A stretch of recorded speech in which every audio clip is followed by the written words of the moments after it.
thanks for tuning in. I'm Brian and you're watching Buck Tags Unlimited.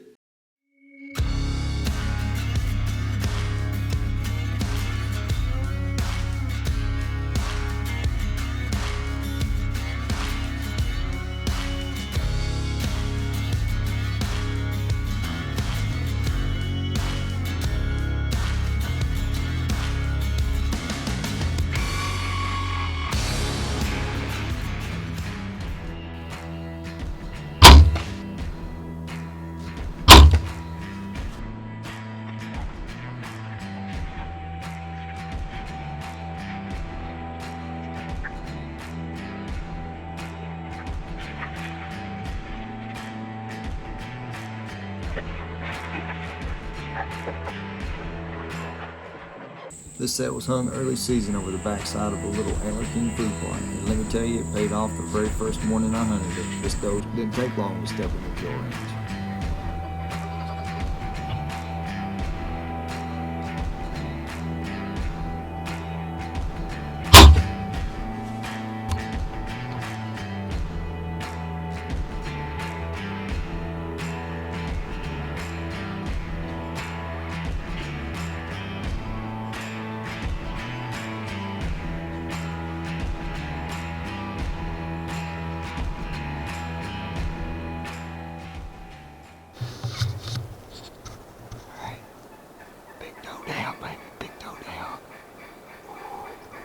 Hey, that old slickhead didn't make it far with them wobbly legs, and that makes for an easy recovery if any hunter would take a hunt like that. I know this is the first arrow you've seen fly, but it's actually my second tag. We're going to get to that first tag here real soon.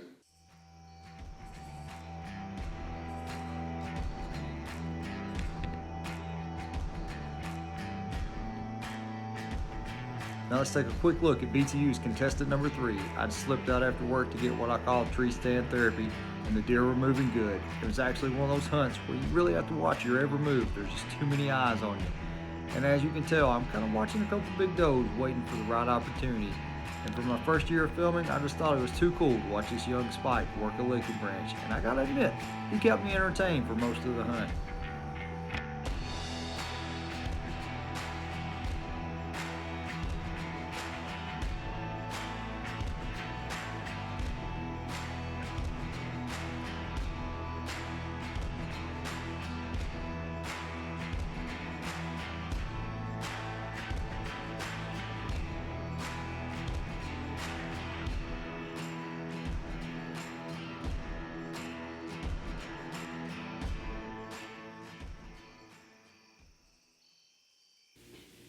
And here's one of the many rookie mistakes I made during the 2020 season. I thought I had everything set up, cameras rolling, I was going to get a good full frame shot of me coming to full draw on this doe, but it just didn't happen. The camera's cut off. She does give me an 18-yard broadside shot and an opportunity I can't pass up.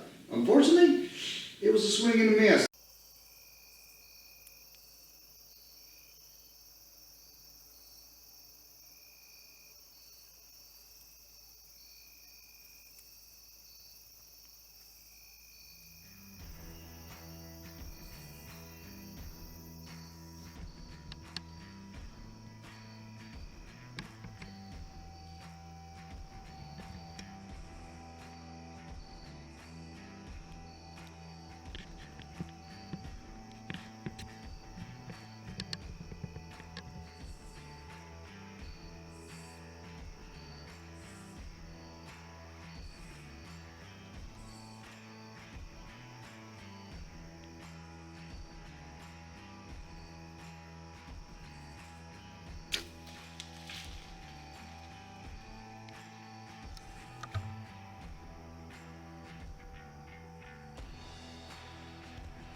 Since we're talking about swings and misses, let's look at what happens when these coyotes come in and get you a little too excited when they step in the bow range.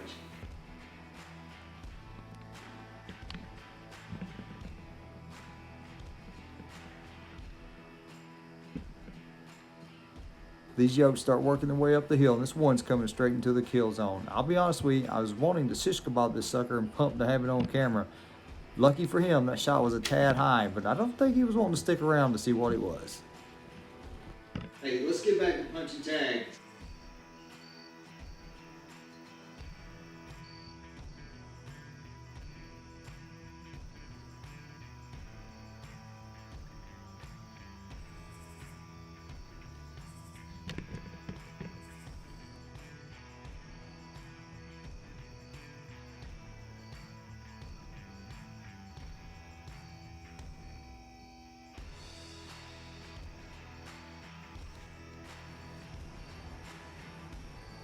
Just a few minutes after that swing and a miss, things calm back down and those does start working their way back in. So I sneak, make a quick adjustment on the camera, think I've got them back in view. Man, boy, was I wrong on that one.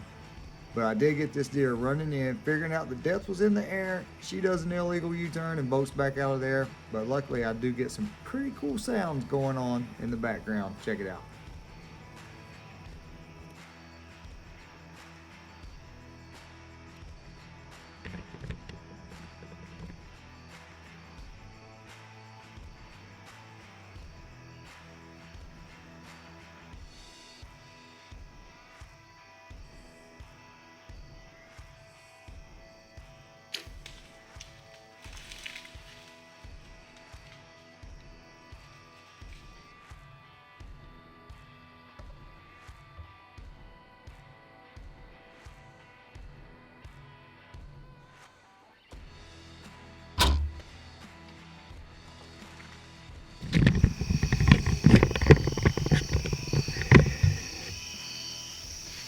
Another after work hunt is paid off. I've got a big doe down.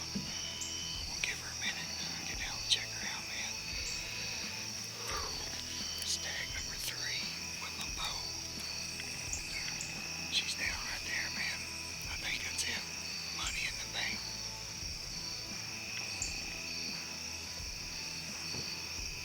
I'm sorry I didn't get another shot on camera, but you gotta admit that swack and her crashing through the woods was too good not to include. Thankfully, that Tacticam on my Matthews got all the good footage.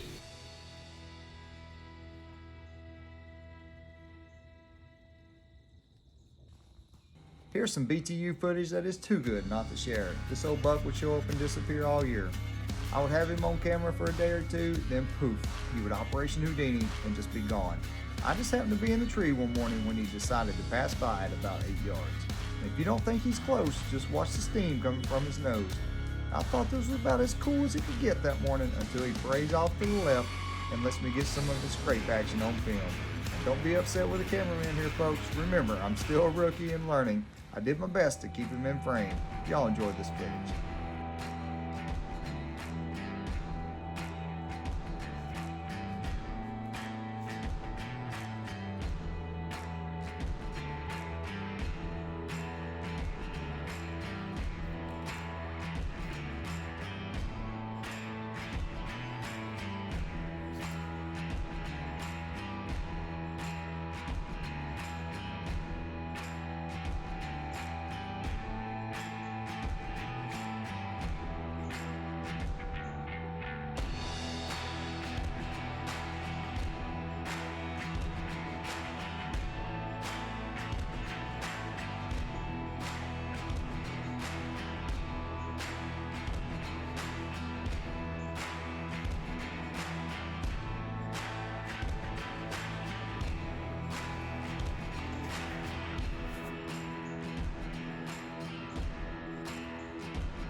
Let's get back to punching tags, folks. Up next is contestant number 4 for the season in Kentucky. Honestly, I think this was the first time I hunted the set in the season.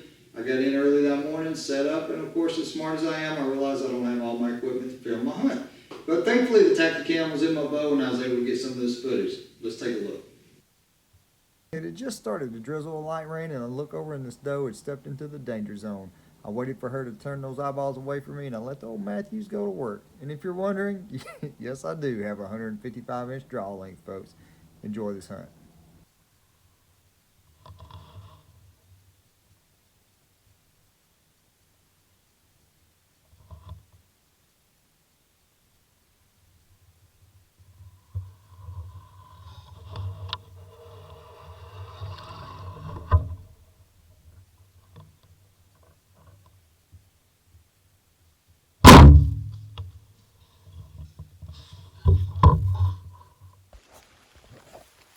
Alright, so it's October the 4th, and I think I just tagged out. I just launched a good arrow at a big old doe, so we're headed up here to check her, see where she's at.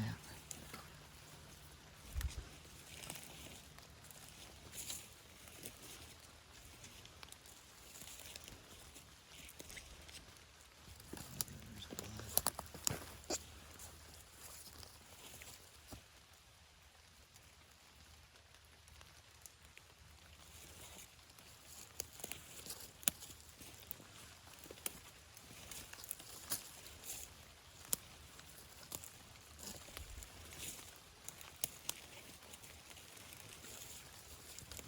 So this is what DRT takes place broadheads in. This is the amount of blood that they will leave. So DRTs turn leaves red.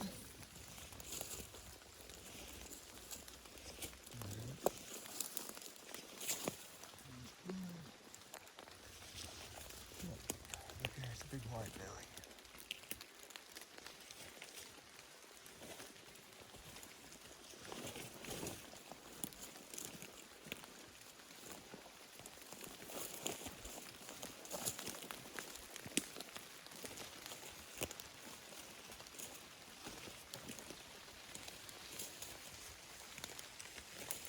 I think I heard it go down. That's a wide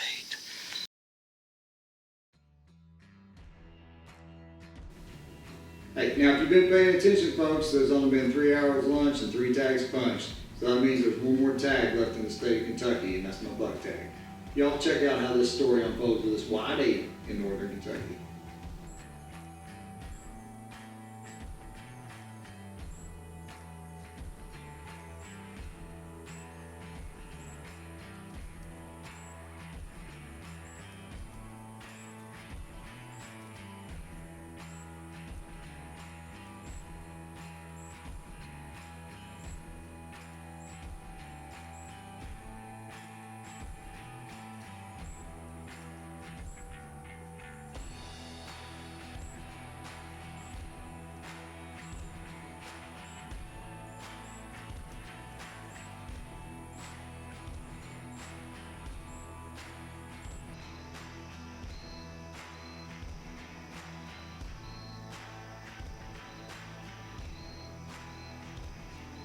This story of the Big White 8 started with him showing up in the preseason. He quickly became a regular coming into the Big and J in front of those Browning trail cameras. This buck was just a giant in velvet, and let me tell you, he had me focused on being in the tree for when he made an appearance. So here we are the evening of the hunt, and no kidding, talk about a great day for deer movement. There's about 8 or 10 deer around me. When I hear him coming in, I look to my left and I know exactly whose big rack is coming down the hill. You'll notice the excitement when I go to get my bow. I'm a little shaky because he has me tore up at first sight. This big wide 8 ends up going straight into the Big and J, and I'm trying to move like a ninja and not get busted by all these deer. Well, he ends up hanging out there for about 28 minutes and some change, and let me tell you, I'm a wreck the whole time. And I'm actually so bad I get hung up when I try to get my bow to full draw the first time. I had to quickly regroup, pull myself together, and make it happen. Talk about an exciting hunt. I hope y'all enjoy this.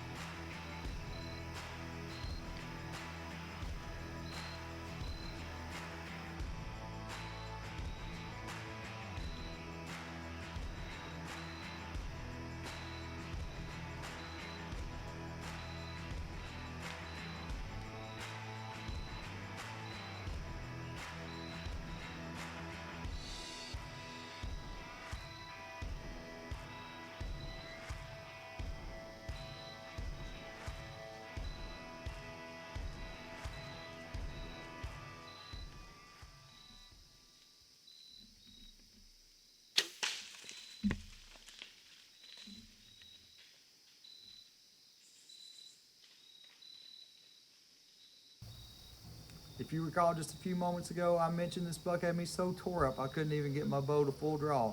Well, here it is, but I quickly regroup and I get that Matthews to send a dirt and out broadhead straight through the pump house, and he goes crashing down the hill.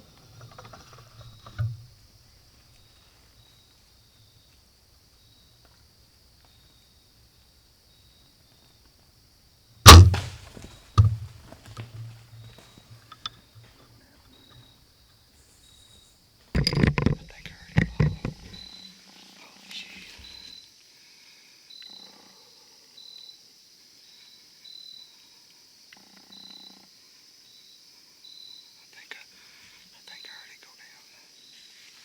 That's a wide 8. Holy smokes.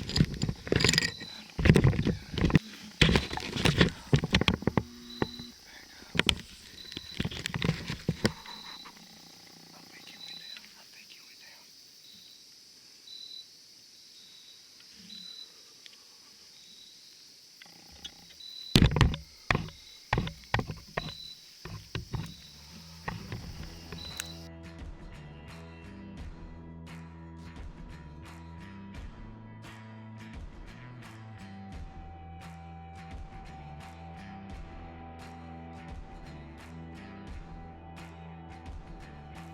Thanks for watching, and y'all stay tuned for the 2021 season. It is shaping up to be a dream season for real. And yes, that is a shout out to the Drury team. They have been a big inspiration to me for many years.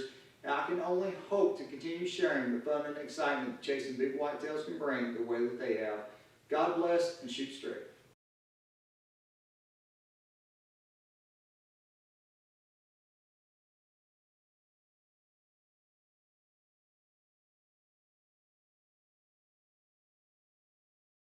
And yes, I am drinking out of my Dixie Feed Company cup, and there is black coffee in there, folks. So just so you know, I'm not sipping on water or gin and juice or anything crazy.